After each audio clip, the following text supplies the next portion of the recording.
गुरुर्ब्रह्मा गुरुर्विष्णुः गुरुदेवो महेश्वरः गुरुसाक्षात् परब्रह्म तस्मै श्रीगुरवे नमः। अगजानन पद्मार्कं गजाननमहर्निशम् अनेकदं त्वं भक्तानां एकदं तमुपास्महे। यः कर्ता जगतां भर्ता संहर्ता महसां निधिः प्रणमामि तमादित्यं बहिरन्तस्तमोपहमो। यः कर्ता జగత్తు మొత్తానికి కర్త భగవంతుడు, సంహర్త అందరినీ సంరక్షించేవాడు కూడా ఆయనే, మహసాం నిధి అందరికీ నిధి, కావాల్సినవన్నీ ఆయన దగ్గర ఉన్నాయి. మహసాం నిధి ప్రణమామి తమాదిత్యం, ఆ సూర్యభగవానుడికి నమస్కారం చేస్తున్నాం. ప్రణమామి తమాదిత్యం బహిరంతస్తమోపహం, లోపల వెలుపల అన్ని చోట్ల అన్ని దేశాల్లో అన్ని చోట్ల నిండి ఉన్నటువంటి భగవంతుడికి నమస్కారం చేస్తున్నాం. అదే పోతన గారు భాగవతంలో పద్యం చెప్పారు. ఒక సూర్యుండు సమస్త జీవులకు తాను ఒక్కొక్కట చెప్తూ పోలిక చేదేముడు, సర్వకాలము మహాలీలం నిజోత్పన్న జగత్యంబుల మృత్సరోరుహములను నానా విధానమున రూపకుడై ఒప్పుచుండు అట్టహరినే ప్రార్థించు సిద్ధుండనే అన్నారు. అటువంటి సూర్యభగవానుడే బ్రహ్మ విష్ణు మహేశ్వర స్వరూపం. మనకు మంచి చేసినా చెడు చేసినా ఆయన వల్లే జరుగుతుంది. మంచి జరిగినా చెడు జరిగినా ఆయన వల్లే జరుగుతుంది. అయితే మంచి జరగాలన్నా చెడు జరగాలన్నా ఏమిటయా అంటే కర్మమున బుట్టు జంతువు కర్మమునను వృద్ధుబంధు కర్మమే జనులకు దేవత, కర్మమే సుఖ దుఃఖములకు కారణం అధిప అన్నారు. మనం చేసే మంచి కర్మ వల్ల మంచి జరుగుతుంది, చెడు కర్మ వల్ల చెడు జరుగుతుంది. అందులో ఈ సంవత్సరం క్రోధినామ సంవత్సరం, క్రోధంతో కూడుకున్నది. నవనాయకుల్లో 9 మందిలో 7 పాపలు, 2 శుభులైనారు. అందువల్ల ప్రతి వాళ్ళకి కూడా సరైనటువంటి సద్బుద్ధి భగవంతుడు ఇవ్వటం లేదు. దానివల్ల రకరకాలైన అల్లకల్లోలాలు వస్తున్నాయి. పశ్చిమ బంగాల్లో ఒక అమ్మాయిని చంపారు అంటే ఎవరో చంపారు అనుకోవటం కాదు, ఉన్నటువంటి దేశంలో ఉన్నటువంటి యొక్క ఉపద్రవాల వల్ల జరుగుతున్నాయి. సరే అది అట్లా అనుకోండి, ఎవరో చంపారు, అది వదిలేసేయండి. ఇప్పుడు తెలుగు దేశాల్లో మరి తెలంగాణ ఆంధ్రాలో విపరీతమైన వరదలు వచ్చి ఎంతోమంది చచ్చిపోయిందో బాధపడుతున్నారు. ఇవన్నీ జరగడానికి కారణం ఏంటి? మనం చేసుకున్నటువంటి దుష్కర్మ. సత్కర్మ చెయ్యాలి, సత్కర్మ చేస్తేనే మనం బాగుంటాం.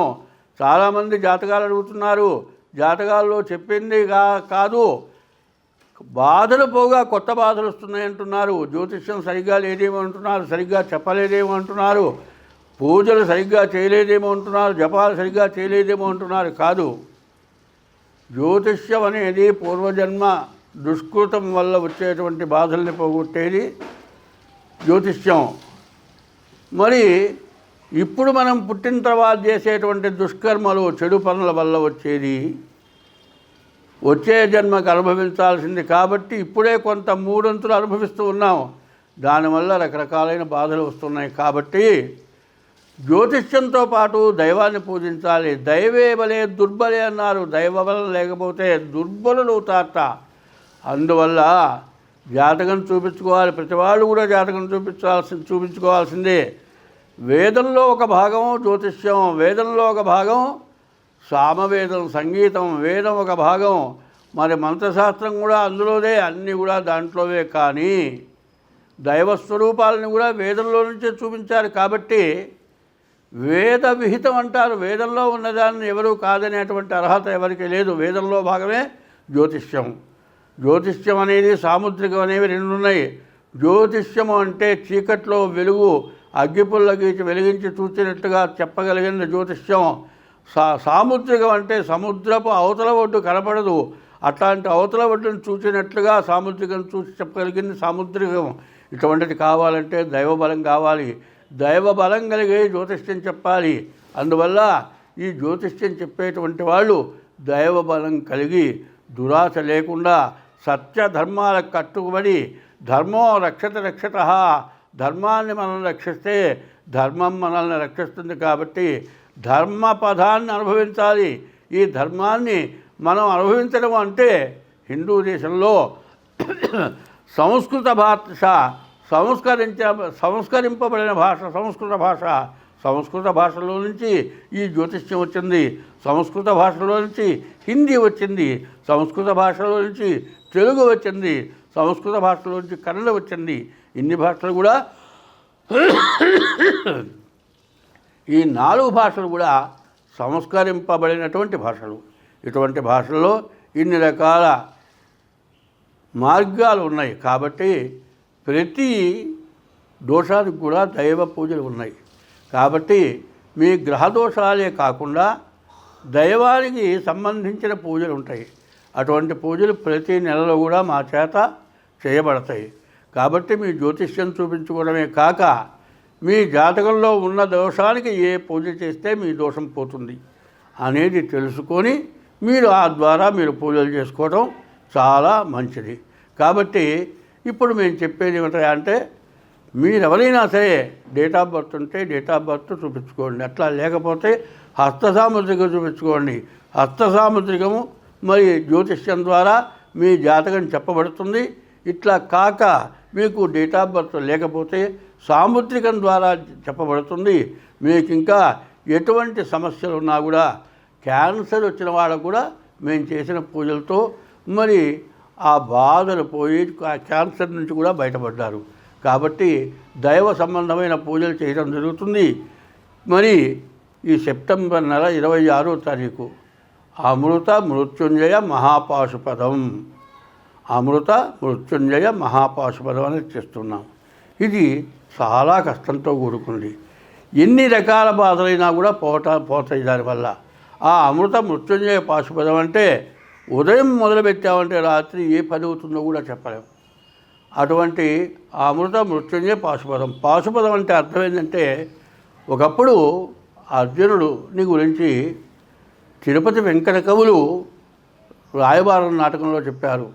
పాశుపదంబు చేయకొనియే భర్గుని యుద్ధములోన గెలిచి రాకేశుని లోకమేగి అతడెక్కిన గద్దియ ఎక్కి చేసే సర్వభూమీషుల గెలిచి చేసే పృథివీశ్వరునీశ్వరుని అశ్వమేధి నీకు అసయ్య కాని ఆలమున కన్నును తాకునే భీములొద్దిరా అన్నారు. అంటే ఇది పాశుపదాస్త్రం అంటే ఈశ్వరుడు అర్జునుడికి మెచ్చి ఇచ్చాడు. అర్జునుడికి మెచ్చి ఇచ్చినటువంటి పాశుపదంతో ఇంద్రలోకానికి వెళ్ళి ఇంద్రుడిని గెలిచాడు. మరి ఎన్నో దేశాలను గెలిచాడు. చక్కటి పరిపాలన చేశాడు అర్జునుడు. అందువల్ల ఈ పాశుపదం అనేది మామూలుది కాదు. అందులో రుద్ర పాశుపదం, రుద్ర మృత్యుంజయం, అపమృత్యం అనేది లేకుండా మరణం లేకుండా ఉండేది మృత్యుంజయం. మరి పాశుపదం అంటే పాశుపద అస్త్రం. తర్వాత రుద్రుడు ఈశ్వరుడికి మహారుద్రం అంటే 111 సార్లు రుద్రం చెప్పి మరి మృత్యుంజయ పాశుపదం అమృత మృత్యుంజయ పాశుపదం. మృత్యువుని జయించాలి అంటే మరణాన్ని జయించాలి. మరి అన్ని వ్యాధుల నుంచి బయటపడాలి. ఇప్పుడు వస్తున్నటువంటి వ్యాధులు ఎట్లా ఉన్నాయి అంటే రోగం ఏమిటో తెలియదు, ఎన్ని పరీక్షలు చేసినా తెలియదు, పరీక్షలకి డబ్బులు అవుతాయి చాలా. ఇన్ని పరీక్షలు చేసినా కూడా వ్యాధి నిర్ధారణ కాదు. తీరా వ్యాధి నిర్ధారణ అయ్యేటప్పటికీ మన దగ్గర ఉన్న డబ్బులు లక్షలు కాదు కోట్లు కూడా ఖర్చు అయిపోతున్నాయి. వ్యాధి నిర్ధారణ కావటం లేదు, వ్యాధి తగ్గటం లేదు. వ్యాధి తగ్గటం జరగటమా వ్యాధి తగ్గకపోవటమా తేలేటప్పటికీ మన దగ్గర ఎన్ని తరాల నుంచో సంపాదించిన డబ్బులు ఆస్తులు మొత్తం ఖర్చు అయిపోతున్నాయి, వ్యాధి పోవట్లేదు. అటువంటి వ్యాధులు నిర్మూలన కోసమని అమృత మృత్యుంజయ పాశుపదం అనేది చేస్తున్నాం. 26వ తారీఖు ఇప్పుడు జరుగుతోంది. సెప్టెంబర్ నెల 26వ తారీఖు రోజున అమృత మృత్యుంజయ పాశుపదం జరుగుతుంది. ఇది సామూహికంగా అందరికీ ఉపయోగపడటం కోసం చేస్తూ ఉన్నాం. ఇందులో మీరు కలవాలి అంటే ముందుగా మా నెంబర్కి ఫోన్ చేసి ఫోన్ ద్వారా దానికి తగినటువంటి మూల్యం చెల్లించుకొని మీరు దీంట్లో ముందుగా మెంబర్స్ చేరి ఈ అమృత మృత్యుంజయ పాశుపదం మీ జాతకం చూపించుకొని మీకు ఏదవసరం ఇది అవసరం అన్నిటికీ పనిచేస్తుంది. ఆల్రౌండర్. ఇప్పుడు ప్రతి వ్యాధికి ఏం చేస్తున్నారు, ఒక మందుతో పాటు మరి యాంటీబయాటిక్ చేస్తున్నారు. యాంటీబయాటిక్ అనేది ముందు వ్యాధిని ఆపుతుంది, శాంత నిర్మూలన కావాలంటే మందుతో అవుతుంది. ఇటు మందు యాంటీబయాటిక్ ఎట్లాగో మరి మృత్యుంజయ పాశుపదం అంత విశేషమైంది. కాబట్టి ఎవరైనా సరే ఇది ఇక మళ్ళీ చేయటం అనేది అంత తేలిగ్గా అయ్యేది కాదు. కావాలని మాకు కూడా అవసరం వచ్చి ప్రత్యేకించి చేస్తూ ఉన్నాం. తర్వాత 26వ తారీఖు అమృత మృత్యుంజయ పాశుపదం, 27వ తారీఖు మరి హరే రామ రామ రామ హరే హరే, హరే కృష్ణ కృష్ణ కృష్ణ హరే హరే. ఈ నామం 24 గంటలు ఉదయం 6 మొదలుకొని మరుసటి రోజు ఉదయం 6 గంటల వరకు ఏకాహం అంటారు. ఆయన అవధూతేంద్ర సరస్వతి స్వామివారు అంటారు. ఆయన ఒకప్పుడు ఈ నామంతో ఎంతోమందికి ప్రాణదానం చేశారు. ఆయన రఘువరదాస్ గారు మొట్టమొదటి పేరు. ఆయన సన్యాసాశ్రమం తీసుకున్న తర్వాత అవధూతేంద్ర సరస్వతి స్వామివారు అంటారు. ఆయన నేను చూశాను. ఆయన చేసిన చోట ఎక్కడా కూడా ఎటువంటి సమస్య లేకుండా అందరూ ఆయురారోగ్య ఐశ్వర్యాలతో ఉన్నారు. కాబట్టి అటువంటి ఏకాహమని కూడా చేస్తూ ఉన్నాను. 27వ తారీఖు ఉదయం 6 నుంచి మరి 28వ తారీఖు ఉదయం 6 గంటల వరకు ఈ ఏకాహం అనేటువంటి నామం జరుగుతుంది. ఈ నామం అంటే ఎట్లా ఎవరో ఇష్టం వచ్చినట్లు కాదు. ఒక్కొక్క సమయంలో ఒక్కొక్క రాగం చెప్పాలి. ఆ రాగంతో సంగీతం నేర్చుకున్నటువంటి వాళ్ళు, సంగీత విద్వాంసులు 24 గంటలు కూడా ఒక్క అహోరాత్రాలు అంటారు. 24 గంటలు కూడా ఈ ఏకాహం జరుగుతుంది. ఒకప్పుడు వాసుదాసుల వారి శిష్యులు సుబ్బదాస్ గారు ఉన్నారు. ఆయన దోసకాయ యజ్ఞం అని చేశారు. దోస చెట్టు వేసి విత్తనం వేసి ఆ చెట్టు పెరిగి పెద్దదై కాపు కాసేంత వరకు ఈ ఏకాహం 24 గంటలు అంటే ఒక 6 నెలలు కనీసం ఈ హరే రామనామం చేశారు. ఈ హరే రామనామంలో ఫలం ఏంటంటే హరేర్నామ హరేర్నామయవ కేవలం కలవు నాస్త్యేవ గతిరన్యథ. ఇక ఏదీ గతి లేదు, ఇది తప్పితే మార్గం లేదు, ఇక ఏది దేనివల్ల తగ్గదు అనేటువంటి దానికి ఈ మహామృత్యుంజయము హరేర్నామ సంకీర్తనము దీనివల్ల ఎటువంటి వ్యాధులైనా నిర్మూలన అవుతాయి. పాపం అంతా కూడా హరించిపోతుంది. స్వస్తి. 2024 సెప్టెంబర్ నెల 16 నుండి 30 వరకు ధనస్సు రాశి ఫలితాలు. ఈ రాశికి శుక్రుడు 11ంట ఉన్నాడు, శని 3ంట ఉన్నాడు. శని శుక్రులు తప్పితే ఏ గ్రహాలు బాగాలేవు. ఈ రాశి కూడా దాదాపు చెప్పాలంటే ఈ 12 రాశుల్లో ఒక 4 రాశులు బాగున్నాయి, 8 రాశులు పూర్తిగా బాగాలేవు. కాబట్టి జాగ్రత్త ఇప్పుడు అవసరం.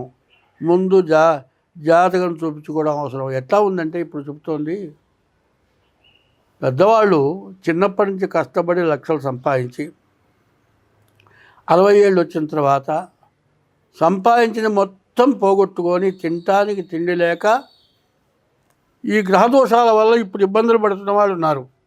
అట్లాగే సొంత నిర్ణయాలు తీసుకొని పెళ్లి చేసుకొని భార్యాభర్తలకి అనుకూలత కుదరక కోర్టులకు వెళ్ళి తల్లిదండ్రుల దగ్గర నుంచి జైలు పాలు చేసి ఏది తెగక విడాకులు రాక మరి కొంతమంది డబ్బు కోసం వేధిస్తున్నారు. విడాకులు కావాల్సి కాదు, డబ్బులు కావాలి. కొన్ని లక్షలు ఇస్తే కానీ డైవర్స్ ఇస్తామంటున్నారు.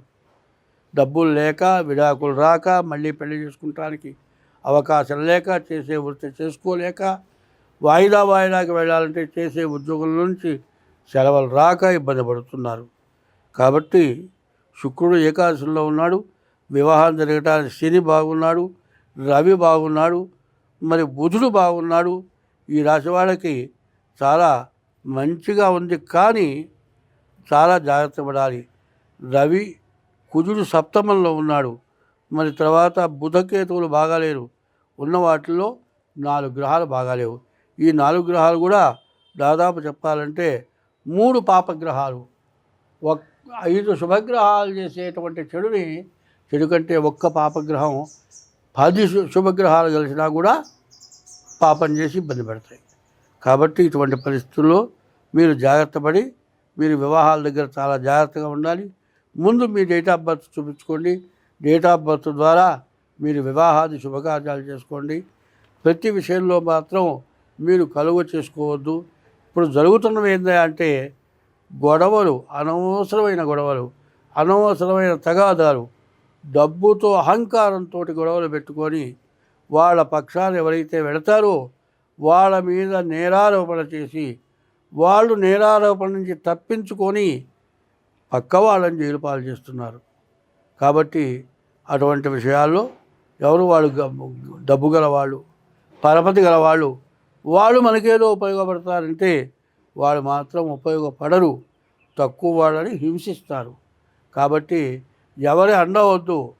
నీ 2 చేతులు ఉన్నాయి, నీ 2 కాళ్ళు ఉన్నాయి, నీ శక్తి ఉంది, నీ శక్తి వరకే పోరాడు. ఇతర శక్తి కోసం ఆలోచించద్దు. ఇతర శక్తి కాదు, నీకు దైవశక్తి చాలా ప్రధానమైంది. దైవే బలే దుర్బలే అన్నారు. దైవ బలం లేనివాడు దుర్బలుడవుతాడు. కాబట్టి రోజు ఇష్టదేవాన్ని పూజించాలి, తల్లిదండ్రులను పూజించాలి, రోజు కూడా దేవాలయాలకు వెళ్ళాలి, రోజు సూర్య నమస్కారాలు చేయాలి. ఇటువంటివి మీకు ఉపయోగపడతాయి. కానీ స్నేహితాలు, డబ్బు గల వాళ్ళు, వాళ్ళ ఆధారంతో పైకి వస్తాను, వాళ్ళు నాకు అండ ఉన్నారు, వాళ్ళ అండ కాదు, నీకు అండగా రారు, నీ కండలు తీస్తారు.